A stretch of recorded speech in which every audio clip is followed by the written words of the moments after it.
Bom dia, oitavo ano. Tudo bem aí? Pessoal, seguinte, a gente está no grupo 4, né? Como a gente já aprendeu aqui sobre os macronutrientes, os micronutrientes, agora vamos começar com o sistema digestório. Aqui na página 146, apostila 4, ele fala sobre algumas enzimas que atuam no processo de digestão humana, tá? Mas, antes de falar sobre essas enzimas, vamos pegar aqui na página 148, que começa falando sobre o sistema digestório de uma maneira geral, desde os primeiros grupos de seres vivos, tá? Que surgiram na Terra, e aí na escala evolutiva, como foi evoluindo, né? Como foi ficando mais complexo, na verdade, o sistema digestório dos animais, beleza? Depois a gente vai entrar em órgãos do sistema digestório humano e, por último, a gente começa a ver exatamente ali, enzima por enzima, né, que vai atuar na digestão, tá bom? Então essa página aqui, 146 e 147, dá uma introdução para você ter uma noção, tá? Mas, na verdade, vamos começar ali bem do começo mesmo, tá? Deixa isso para depois, que é o mais complexo, tá bom? Então, ó, na página 148, está falando estruturas do sistema digestório. Seguinte, o reino dos animais, ele pode ser chamado também de reino animalia, o reino dos metazoários, tá bom? Zoo, né, se pegar ali em grego, que significa zoo, é animal, tá? Tanto é que zoológico e tal, né, enfim, tudo que tem prefixo zoo aí tem a ver com animal. Então, metazoário, né, metazoários são os grupos, dos animais, reino dos animais, beleza? Só para voltar um pouquinho aí no conteúdo, né, do sétimo ano, a gente estuda 5 reinos de seres vivos. A gente estuda o reino fungi, dos fungos, reino animal, ou metazoários, né, dos animais, reino plantae, reino vegetal, enfim, ou metafita, fita aí, o prefixo fita, né, com PHY, né, se fita, tem a ver com planta, tá bom? Vegetal. Então, reino plantae, né, o reino vegetal, ou metafita, enfim. Reino monera, que são o único reino ali que são seres vivos procariontes, né, sem núcleo nas células, sem organelas membranosas, que é uma estrutura mais simples, que seriam bactérias, cianobactérias, árqueas. E, por último, ali, o reino protista, que engloba protozoário e algas. Porém, acredito eu que os próximos apostilas aí, esse reino protista já vai vir separado, tá? Provavelmente as algas vão ter ali um reino à parte, né, já tem essa classificação, né, já existe uma classificação só para as algas, que chama reino cromista. Por enquanto, o reino protista inclui aí protozoário e alga, mas talvez separe realmente no material didático e venha aí como reino cromista das algas e protista só protozoário, tá bom? Separe aí protozoário de alga, beleza? Porque é estranho estudar os dois no mesmo grupo, né? Sendo que eles têm características muito diferentes. Para começar, protozoário é eucarionte, a alga protozoário é heterótrofo e a alga são autótrofos, né? Já é uma grande diferença. Um tem que se alimentar, o outro produz o próprio alimento. Então, enfim, né? Não daria para colocar os dois no mesmo grupo. Então, já tem um grupo aí só das algas, que é o reino cromista, mas ainda o material didático não vem, tá bom? Acredito que ano que vem já começa a vir. Então, vamos lá. A gente vai estudar, né, o sistema digestório aí do reino dos metazoários, dos animais. Pessoal, é o seguinte. Na escala evolutiva, vocês viram no passado que começa lá com poríferos, né, que é o primeiro grupo aí, né, do reino animal, do reino dos metazoários. Aí depois vem quinidários, né, que são as águas-vivas, as anêmonas. Aí depois vem plateumintos, que são os vermes achatados. Depois nematóides, que são os vermes cilíndricos. Aí depois moluscos, né, os caracóis, caramujos, polvo, lula. Aí depois vem os anelídeos, né, as minhocas, sanguessugas. Enfim, é uma escala evolutiva, tá? O porífero, que é o primeiro animal da escala evolutiva, ele é chamado de parazoário. Ele é um metazoário, é um animal, só que do subgrupo aí dos parazoários. Por quê? O porífero, pessoal, ele não tem sistema digestório. Ele não tem estômago, intestino, ele não tem cavidade digestória. Então, como que ele faz para se alimentar? Ele digere os alimentos, né? Digere ali a substância orgânica que ele acaba filtrando ali da água, né? É uma digestão que a gente fala totalmente intracelular, ou seja, a digestão dos alimentos acontece dentro da célula, tá? Obrigatoriamente. Já que ele não tem uma cavidade digestória, a digestão vai ter que acontecer dentro da célula, então é uma digestão totalmente intracelular. Então o sistema digestório dos poríferos é ausente, é o único filo de animal que não tem sistema digestório, beleza? Então ele é chamado de parazoário. Aí todos os outros organismos, né, todos os animais que possuem sistema digestório são chamados de enterozoários. Entero, se você pegar lá o significado da palavra entero, é intestino. Tá? Então os enterozoários são todos os animais que possuem sistema digestório. Ou seja, quem são? Todos, exceto os poríferos. Tá? Só que se você pegar o quinidário, né, os quinidários e os plateumintos, eles são enterozoários incompletos. O que seria um enterozoário incompleto? É aquele animal que só tem um orifício por onde entra o alimento e por onde saem os restos daquele alimento que não foi aproveitado. Então, por exemplo, se pegar uma água-viva, que é um quinidário, ou um verme aí, uma tênia, né, uma planária, que é um plateuminto. Esses animais, né, ingerem o alimento ali pela boca, certo?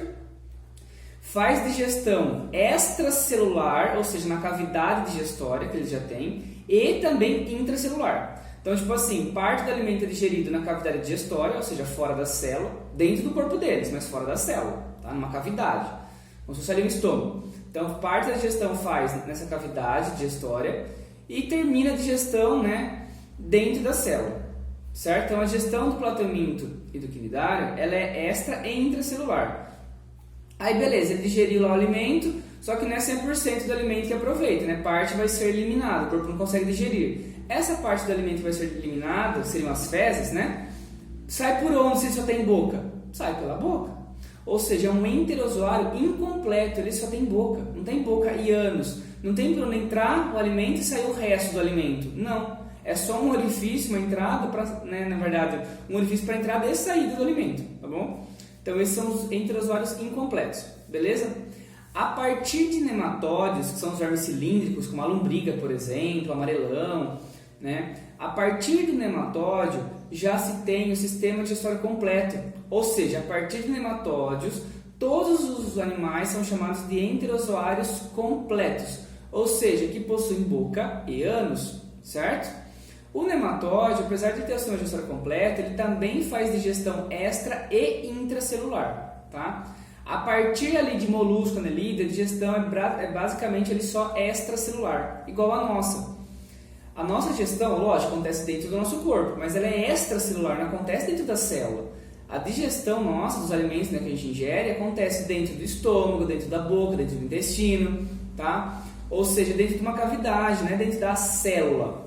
A partir do momento que não fica dentro da célula a digestão, né, dos alimentos, ela já é chamada de extracelular. Embora seja dentro do corpo, não é dentro da célula, tá? O nosso corpo faz digestão intracelular, mas é uma digestão intracelular que a gente vai ver mais pra frente, que não é bem a digestão dos alimentos que a gente ingere, tá? É uma digestão ali, por exemplo, quando a célula, por exemplo, uma célula de defesa engloba ali uma bactéria, um corpo estranho ali para destruir. Aí ela ingere e faz a digestão intracelular daquele organismo, né? Daquele micro-organismo. Ou tem uma organela, uma mitocôndria velha na célula. Aí essa célula vai ter que destruir essa mitocôndria. De que maneira ela faz isso? Uma digestão intracelular da própria mitocôndria. Tá? Mas é outra coisa, não tem a ver com a nossa alimentação, tá bom? Então tem que ficar claro esses termos, pessoal. Metazoários, que é dividido em parazoários e enterozoários. Os enterozoários, por sua vez, são divididos em enterozoários incompletos e enterozoários completos. Ok? Então tem que entender esses termos, tem que saber quais são os representantes, né, desses subgrupos aí do reino animal, tá? E tem que saber o termo de digestão extra e intracelular, tá? Isso tem que ficar assim extremamente claro para continuar o conteúdo sobre digestão de alimentos, tá? Sobre o sistema digestório, beleza? Aí na página 149 eu já começo a falar sobre os órgãos do sistema digestório humano, tá? Então, pessoal, a nossa digestão ela é dividida em dois grupos, né? Em dois tipos, dois tipos. Tem a digestão mecânica, né, que é física, e a digestão química. Digestão física é você diminuir, né, aquela partícula alimentar por meio, por exemplo, da mastigação. Tá? A mastigação ela digere o alimento fisicamente, você está triturando em partes menores. Digestão química são quando as enzimas atuam naquele alimento para quebrar aquela macromolécula em moléculas menores, possíveis de serem absorvidas. Pessoal, os alimentos que a gente come, né, eles começam a ser digeridos quimicamente na boca, tá? Continuam a ser digeridos quimicamente no estômago. E a digestão química, ela termina no intestino delgado. O intestino delgado é o término da digestão química de tudo que a gente comeu. E é lá também que a gente absorve todos os nutrientes, beleza? Na boca, por exemplo, você comer um pão com carne. A carne é proteína, né? Proteína e gordura, mais proteína, né? Depende da carne. A proteína começa a ser digerida somente no estômago. Na boca, a proteína é digerida só fisicamente, só pela mastigação. Mas o pão, como ele tem amido, o amido já começa a ser digerido quimicamente na boca. Tá? A nossa saliva tem enzimas que digerem o amido. O estômago tem enzimas que digerem as proteínas. E o intestino recebe e produz enzimas que digerem todo o resto que está faltando. Tá? Ele termina de digerir a proteína, termina de digerir lipídio, termina de digerir o carboidrato. Tá? É lá que toda a digestão termina, tá bom? E é lá também que absorve os nutrientes. Então começa ali boca, aí vai para a faringe, que é um canal só de passagem, né? A faringe é comum para o sistema tanto digestório quanto respiratório, tá? Passa ar também pela faringe. Aí o alimento vai para o esôfago, tá? Se ele fosse para a laringe, na verdade, está indo para o lugar errado. Para a laringe tem que ir somente o ar. Se ele for para a laringe, a gente vai acontecer o quê? Engasgar, tá bom? Aí você tosse lá para tentar eliminar o alimento, né? Depois a gente vai ver também a manobra, como faz para salvar uma pessoa que está engasgada. É lógico, se ela engasgou com água, algum pozinho de alguma coisa, daí vai sair naturalmente, tá? Com tosse e tal. Agora, se a pessoa engasgou com um pedaço de carne, por exemplo, uma coisa meio grande, ela pode simplesmente morrer por causa disso, tá? Por falta de ar. Tampa ali a traqueia e a pessoa não respira e morre, tá? Então tem um jeito de salvar a pessoa, né? Não é batendo nas costas, tá? Depois a gente vai ver certinho por imagem, a gente vai ver vídeo, como faz para salvar a pessoa engasgada. Mas enfim, então o alimento, ele passa pela boca, faringe, esôfago, né? Esôfago é esse tubo aqui, né, que fica atrás da traqueia e leva o alimento até o estômago. O esôfago, gente, ele varia o tamanho, tá? De 20, 25, 30 centímetros, depende do tamanho da pessoa, né? Se o cara tiver 2,10 metros, né, vai ser um esôfago maior, né? Imagina o esôfago da girafa. Enfim. Pessoal, o esôfago, ele tem um movimento muscular que faz o alimento descendo para o estômago. Fizeram já um experimento da pessoa de ponta cabeça comer.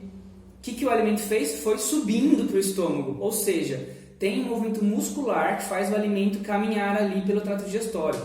Esse movimento muscular, vocês têm que saber, é ao longo praticamente de todo o trato digestório, chama movimento peristáltico, né? Ou peristaltismo, que é o movimento ali muscular do músculo não estriado, né? O músculo liso. Vocês vão ver depois em tecido muscular os tipos de músculo que a gente tem, né? Que são 3. E o músculo do sistema digestório é o músculo não estriado, ou músculo liso. É um músculo de contração involuntária, né? Porque você comeu, o alimento vai seguir o caminho, você querendo ou não, né? Via sistema digestório, ou seja, ele é involuntário e ele é lento. Tanto é que você come alguma coisa, até aquela coisa que você comeu virar fezes, demora tipo umas 12 horas. Ah, professor, mas eu acabo de almoçar da dor de barriga. Aí é outra coisa, tá? Isso daí é um sistema reflexo. E quando o seu estômago começa a encher de comida, tem gente que tem um sistema de evacuação, né, digestório para eliminar as fezes muito regulado. Então, a hora que começa a chegar comida no estômago, e o estômago está bem cheio, dá uma dor de barriga, que é um reflexo para eliminar o que tem no intestino, para chegar mais coisa, tá? Quem tem esse sistema, já acabou de almoçar, acabou de jantar, enfim, e tem dor de barriga, né, é que tá com o sistema digestório ali muito controlado, tá bom? Só uma curiosidade aqui, o normal da pessoa, né, ir ao banheiro, fazer aí o número 2, né, eliminar as fezes, o normal é 3 vezes por dia ou 3 vezes por semana, tem um limite. Então é normal você ir dia sim, dia não, ou é normal você ir até 2, 3 vezes por dia, tá? Isso está dentro da normalidade. Você ir mais 3 vezes por dia, tá com o intestino solto, algum problema. Você ficar 2, 3, 4 dias sem ir no banheiro, tá com o intestino preso, prisão de ventre, também é problema, tá bom? É lógico que a maioria desses problemas não precisa ir no médico, não precisa tomar remédio, às vezes resolve sozinho, né? O pessoal que tem intestino preso, a melhor coisa não é somente comer fibra, alface, ameixa, mamão, não adianta comer isso se você não beber água. O principal problema ali no intestino preso, gente, é falta de água, tá? Porque aí as fezes vão ficando ressecadas e aí você não consegue ir ao banheiro. Então não adianta nada você comer 1 kg de alface e não beber água. Então tem que beber água. Tá com problema, tô com um pouco de dor de cabeça, bebe água. Ah, eu tô com o intestino preso, bebe água. Gente, a água assim é uma salvação, você não tem noção. A água assim para o nosso corpo é absurdamente interessante. tá? Não adianta você ter uma mega alimentação, ser super esportista e não beber água, tá? A água regula tudo, você tem que beber água, no mínimo 2 litros por dia, tá? Tem que beber líquido, tá? Não refrigerante, tá bom? Água. Enfim, então aí o alimento vai do esôfago, vai para o estômago. Lá no estômago, o estômago também faz uma digestão física, que é o movimento do estômago. Tanto é que às vezes a gente escuta barulho do estômago, é a contração ali da parede do estômago, do músculo liso do estômago, certo? E obviamente o estômago faz digestão química dos alimentos. Ele produz ácido, ele produz as enzimas para digerir proteína, tá? Depois a gente vai ter uma aula só para ver o nome dessas enzimas, beleza? Aí ele fica um tempinho no estômago sendo digerido, tá? E vai para o intestino delgado. O intestino delgado, gente, humano, ele é muito grande. Ele varia de 4 a 6 metros de comprimento. É lógico, como ele é fininho e está todo ali, né? Como posso dizer? Não é enrolado, né? Mas está todo ali dobrado, né? Dentro do corpo, então ele cabe. Mas se você pegar o intestino delgado e esticar, ele chega ali de 4 a 6 metros, tá? Ele é gigante, beleza? Aí depois que digeriu todo o alimento ali no intestino delgado, absorveu todos os nutrientes, o que acontece? Né? O resto que sobrou vai para o intestino grosso. O intestino grosso tem uma forma de U invertido. O intestino grosso ele é mais curto, ele tem de 1 metro, 1,5 metro. A função do intestino grosso é formar as fezes e absorver água e sais minerais. Por isso que se a pessoa ficar muito tempo sem ir no banheiro, as fezes ficam no intestino grosso e fica reabsorvendo água, a pessoa vai ficando ressecada. Por isso que é importante beber água para conseguir eliminar as fezes, tá? Porque se a pessoa ficar ressecada, ela não consegue ir ao banheiro, tá bom? E aí o intestino grosso ele vai para o reto, que é a porção final do intestino grosso, que na verdade o reto ele não tem função de armazenar fezes, né? Quando as fezes estão no reto, é porque a pessoa está com dor de barriga. Se a pessoa está com dor de barriga, é porque as fezes estão no reto. E ela segura aquilo, porque ela está num lugar que ela não pode ir no banheiro, sei lá, está com vergonha. O que acontece com aquelas fezes? Elas sobem um pouquinho de novo e começam de novo a absorver água. Tá? E aí demora algumas horas para ela descer de novo. Então, quando as fezes estão no reto, na porção bem final do intestino grosso, é porque você está com dor de barriga, você precisa ir no banheiro. Tá bom? E aí, pelo ânus, ela acaba sendo eliminada. Tá? Então, pessoal, isso daí é um panorama geral do sistema digestório humano. Só que aí, a próxima aula, a gente vai ver certinho todos os órgãos anexos do intestino, ou seja, do sistema digestório, ou seja, aqueles órgãos pelos quais o alimento não passa, mas que são importantes para a digestão, como o fígado, o pâncreas, tá? E vocês vão ver o nome das enzimas que atuam em cada nutriente, ali, cada alimento que a gente ingere. Então, tem uma enzima para digerir o amido, tem uma enzima para digerir o lipídio, tem uma enzima para digerir a proteína, tem uma enzima para digerir o DNA e o RNA das coisas que a gente come, porque a gente come coisas vivas, né, que foram vivas um dia, né? Então tem DNA, tem material genético, tem que também degradar, tá? Vocês vão ver também a enzima que digere, por exemplo, alguns tipos de açúcares específicos. Por exemplo, o açúcar da cana, que é a sacarose, tem uma enzima que digere a sacarose. O açúcar do leite, que é a lactose, tem uma enzima que digere a lactose. Tá? Vocês vão ver exatamente esses detalhes de enzimas por enzimas, tá bom? Enzima por enzima, tá? Pessoal, por hoje é só, né? Então a gente viu aqui até a página 149 só, e a 150, depois a gente vai ver que começa já a parte que envolve enzima, coisa mais específica, beleza? Aí depois da página 152, né, até o final, ele vai vendo exatamente órgão por órgão. Então ele fala tudo sobre a boca, tudo sobre o estômago, tá? E aí vai ver as doenças que podem ter ali na boca, as doenças do estômago também, tá bom? Então vai ver detalhe por detalhe, beleza? Então por enquanto é só um panorama ali geral do sistema digestório humano, ok? Então aí vocês têm que guardar os termos digestão química, digestão física, movimento peristáltico, enzimas, tá? Não pode esquecer esses termos e obviamente os órgãos que eu falei, né? Que começa da boca, faringe, esôfago, estômago, intestino delgado, intestino grosso, reto e ânus, tá? Não pode esquecer isso, pelo amor de Deus, é o básico do básico, ok? Até mais, pessoal, bons estudos, e é isso aí.